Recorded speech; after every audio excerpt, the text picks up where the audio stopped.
On this episode of What's Going On with Shipping, the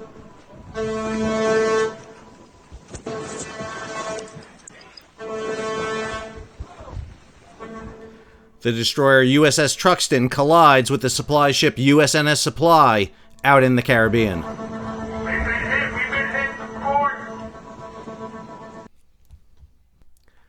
I'm your host, Sal Mercogliano. Welcome to this episode. So I am the host of What's Going On with Shipping, a YouTube channel that's been on now for almost 5 years.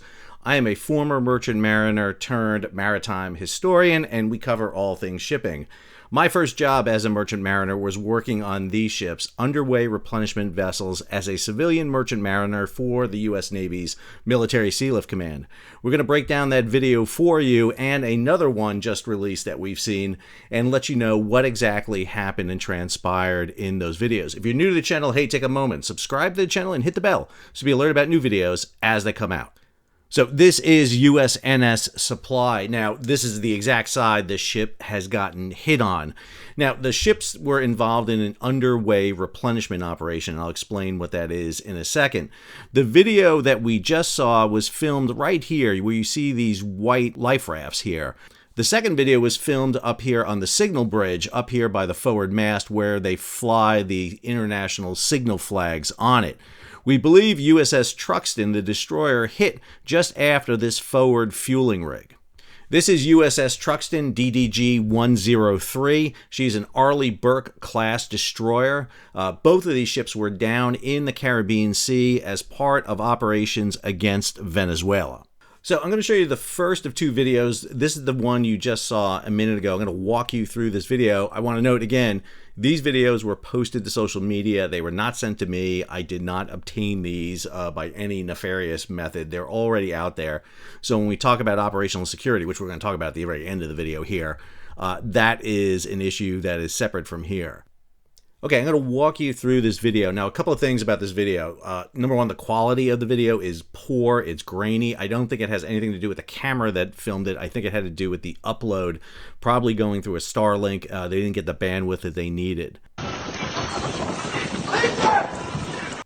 So first off, you see clearly DDG-103 right there. That is USS Truxtun.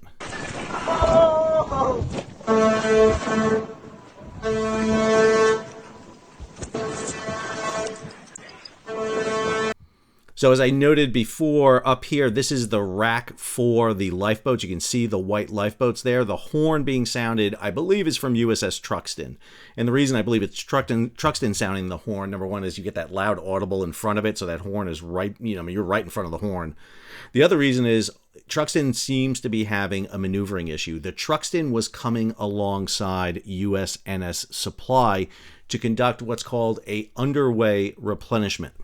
So this image here is not from USS Truxtun and USNS Supply. That is actually USNS Supply. So here is USNS Supply. This is a Navy vessel. And what Navy vessels do at sea to replenish their fuel is sail alongside vessels designated as underway replenishment or UNREP vessels. So the Truxtun was coming and making approach, and this is exactly what it would look like. The Truxtun would be coming from astern on the port side, the left side of USNS Supply. Supply would be holding a set course in speed, what's called Romeo Corpin. So they would be on a set course, whatever course that would be. Speed would be anywhere between 12 to 14 knots, typically, usually right around 13 knots is what you get. The difference in this image is on the starboard side of Supply would be another vessel, and that is the USS Gettysburg.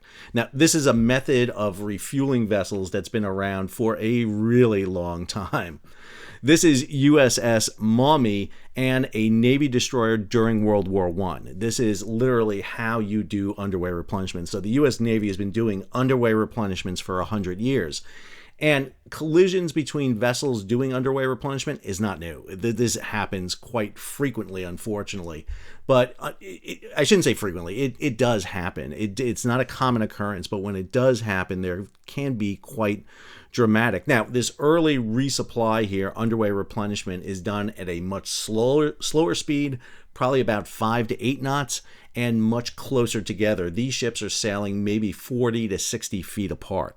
This is a modern underway replenishment. Now, the ship in the center there is a Kaiser-class oiler. It's a little smaller than the Supply would, but on the port and starboard side of this vessel are two Ticonderoga-class cruisers. That's the same vessel as the Gettysburg, which is on the starboard side of Supply. And I zoom in here a little bit for you.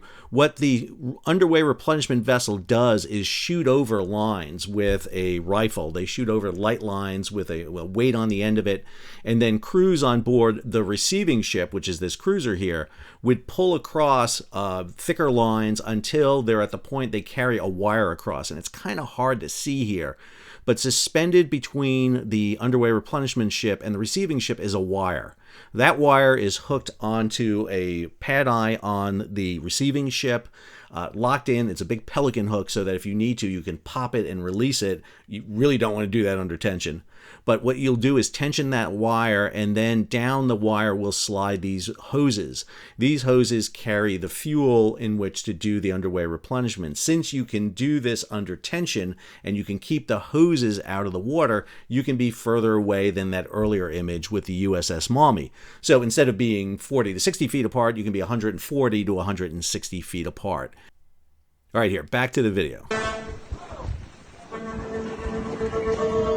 So it's interesting that that horn kind of hangs up there for a minute. I'm not sure what that indicates, but they're sounding that horn. Again, I don't think it is the USNS Supply sounding that horn, because if Supply sounds that horn, that would tell the ship on the other side that we're going to do what's called an emergency breakaway. We're going to break the rigs down very quickly. I think this is an indication that the Truxtun has lost maneuvering control, and the ship is now steering into the Supply. That is 9,000 tons of steel crashing into 46,000 tons of steel right there at, roughly around 13 knots.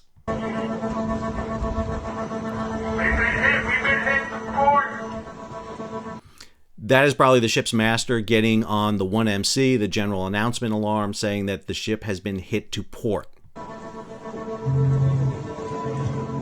You can now hear the ship's horn going off. It's kind of dull, but you hear what I believe is the Supply's horn going off, indicating an emergency breakaway with the USS Gettysburg to starboard.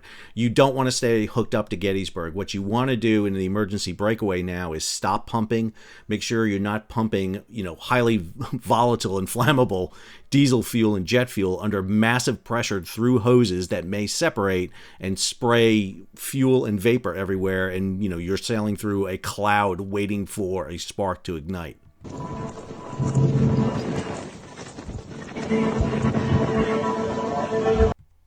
So I'm going to zoom this in a little bit for you so you get a little bit of a better view. What you see now is Truxtun going down the port side of USNS Supply.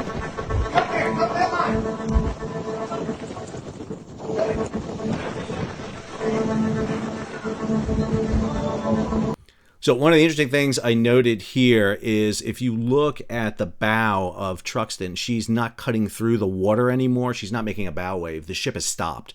Basically, they have taken their propulsion offline.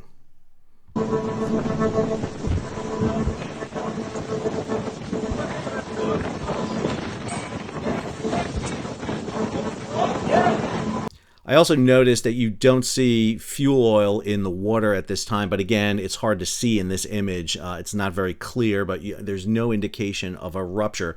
USNS Supply, which carries diesel fuel, aviation fuel, is a single hull tanker, so a penetration of the hull would be very catastrophic. You can get a fuel leak and spill.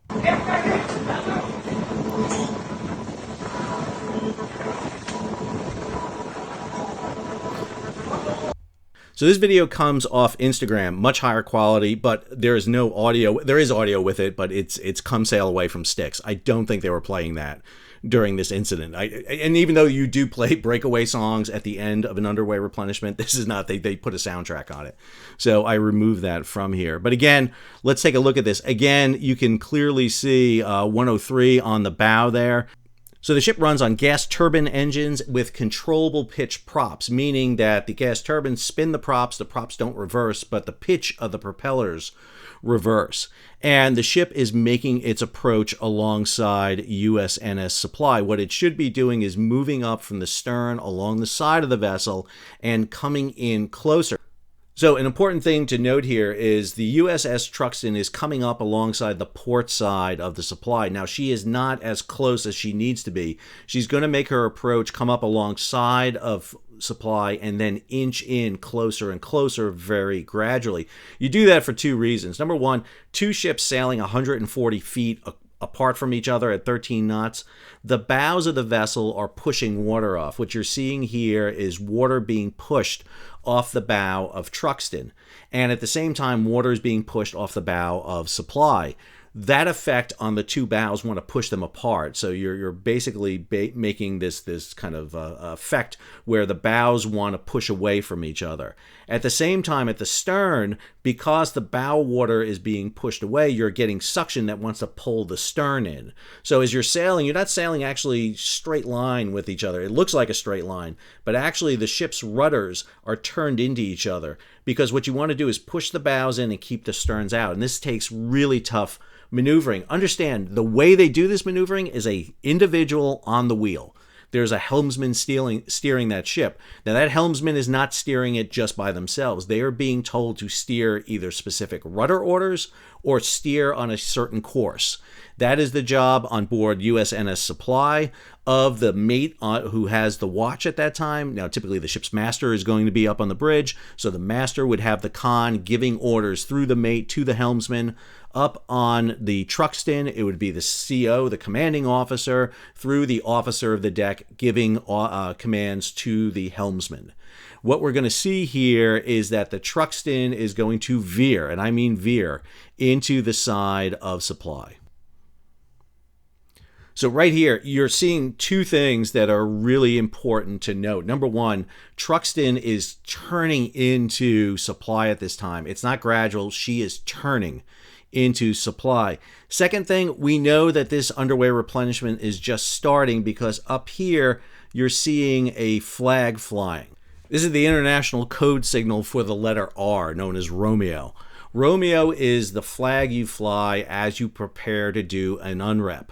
When you're getting ready to do an underway replenishment, you'll hoist what's called Romeo at the dip. You put Romeo halfway up if you're the receiving ship. So when everyone's getting ready, yes, you have communication through VHF channel 16. You may have secure communication, but you also have to be able to do this with what's called MCON, emissions control, so that you don't broadcast any signals. So you would take Romeo on board the Supply on the port side, hoist that flag halfway up, telling them you're preparing to take them alongside.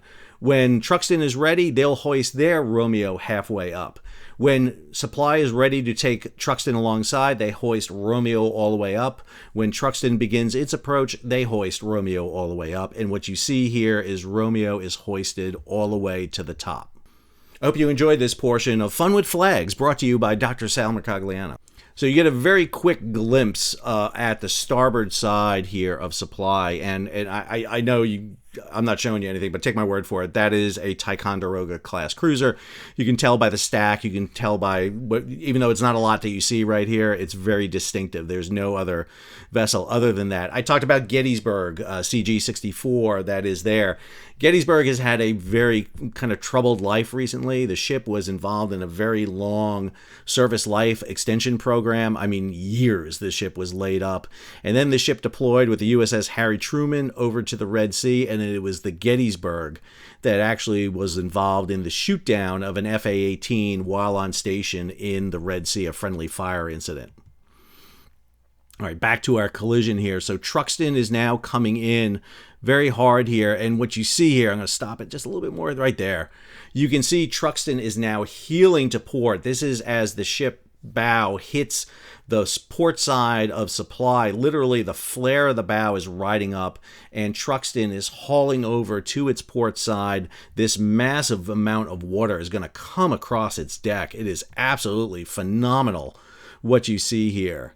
And now this crew member here, who's probably part of the signals detachment, who works on board, there's no Navy on board USNS Supply, so those are civilians, is going to walk forward. So right here you see the fueling hose. This is the forward fueling hose on the port side that would do the underway replenishment. So obviously they hit just aft of this station up along the port side of the vessel. You can see now that Truxtun has leveled onto an even keel at this point.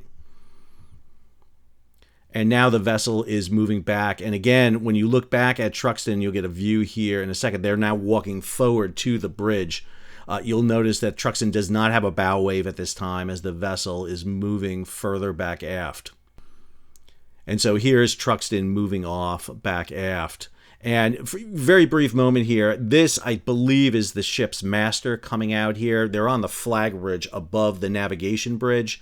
So the navigation bridge is one deck down. Captain's got his scrambled eggs on his helmet. He's got a radio in his hand. You can see, it's hard to see here, but I blew it up. It is USNS Supply. You can see it on the nameplate there. But you'll see the ship's captain, master, on board a civilian ship, walking back there, taking a look on the radio right now, talking. It's either the master or the chief mate. It's one of the two that's on there. I'm not sure it would be the master, but the master may cut himself away to go look at this situation, even though he has Gettysburg alongside. So that's kind of the breakdown of this video. So again, this does happen. You can look up instances in the past. USNS Yukon had a bad run of luck there for a while with incidents involving this. Underway replenishment is a very high-risk operation. It's done routinely, but there's a thin margin for error here. When you have that amount of steel and ships at that speed, maneuvering that close with hydrodynamics playing out here, it only takes a slight error. What could have caused the Truxtun to do that? There's two issues always when it comes to ship collisions. One, human error. Someone misdid something on the bridge of Truxtun, and that resulted in the ship maneuvering into the side of Supply. Second, mechanical error. Mechanical errors could have been a steering malfunction. That's usually what you tend to hear about these things, is a steering malfunction. Now, there's redundancy in the steering on a ship. Ships will have hydraulic motors that steer the console on the bridge, but there's two separate motors, so you can always switch over, but that does take time to do it. You got to recognize what the problem is and switch over. Plus, you have a crew in what's called aft steering, the after steering compartment, and they can assume control of the ship, but all of that takes time. And this accident seemed to happen well within the span before they could react that way. The other potential, and this is one that happened back in 2017 involving a similar destroyer, the USS McCain, is that the ship adjusted speed, and when they adjusted speed, they only came down on one of the two engines. You can tie the throttle control so you're controlling both props at the same time, or you can control individual props. And what happened with USS McCain is they got an order going in toward the port of Singapore to come back on their engines, and what they did is when they pulled back on the throttles, they only came back on one throttle, not the other, and that sent them careening into the path of a ship that collided with them. Not sure that happened here, but that's a distinct possibility that we could see here. It looks like, as we go back and look at this image here, it doesn't look like Supply was maneuvering. It looks like she's on a pretty straight course this whole time. It doesn't look like Supply and Gettysburg were turning at all. So again, I think the onus has got to be on USS Truxtun at this point, which means that obviously that ship's captain is not having a great day. James Coffey is the CO, commanding officer of USS Truxtun. He's a 2007 graduate of the U.S. Naval Academy. He's been in command for about a year. He went through the command qualification program, assistant and ship handling instructor at the Surface Warfare School. He's had his jobs ashore, like all naval officers did, and just prior to taking command of USS Truxtun, he was the executive officer. So again, again, an officer with, what I would say is very standard qualifications in command of USS Truxtun. We don't know the commanding officer specifically of USNS Supply. Military Sealift Command does not typically post those. Usually the commanders on board USNS ships rotate. They're only on board typically for 4 months, and then they go off for 2, and then a relief master comes on, and then they're back on. It's a different style of operation for the civilian crews versus the Navy crews. So anyway, wanted to kind of break that down for you. Obviously, what we're going to see is a massive investigation into this. I'm sure 4th Fleet, I'm sure that the U.S. Forces, Fleet Forces Command will be doing an investigation along with Military Sealift Command. But because there's so much information out there in social media and the fact that these videos got released, I thought it'd be a good thing to break these down for you. I found this video informative. What we do here at What's Going On with Shipping, and when I say we, it's me and my dogs here. What we do at What's Going On Shipping, we've been doing it now for almost 5 years, is follow global shipping around the world, largely commercial, but we also look at military. And so we've been growing the channel since then. Started off with 137 subscribers. We're now at close to 600,000 subscribers. So if you wouldn't mind, hey, how about subscribing to the channel and hitting the bell so you'll be alerted about new videos as they come out. Leave a comment, share it across social media, because these videos have been shared across social media. And I should mention one thing that I forgot to say. Operational security. I am perfectly fine not seeing these videos. I am perfectly fine waiting for images and videos to be released by the Navy after these events happening. I don't need to see these videos the day of the event. I really, really don't, especially on board naval vessels. Yes, I am going out and putting a video out about it right now because, again, it's out there. I can't bring it back in as much as I'd want to. But at the same time, what I'm going to try to do is provide you with the information that puts that into context, because there's a lot of people out there going, I can't believe Navy ships run into each other in the middle of the ocean. You don't understand what's happening in this if you think they just happen to run into each other. This is a very complex, hazardous event that happened. Again, I appreciate everybody tuning in. If you can, support the page. Hey, hit the super thanks button down below, or head on over to Patreon and become a monthly, yearly subscriber. Until our next video, Sal, sign off.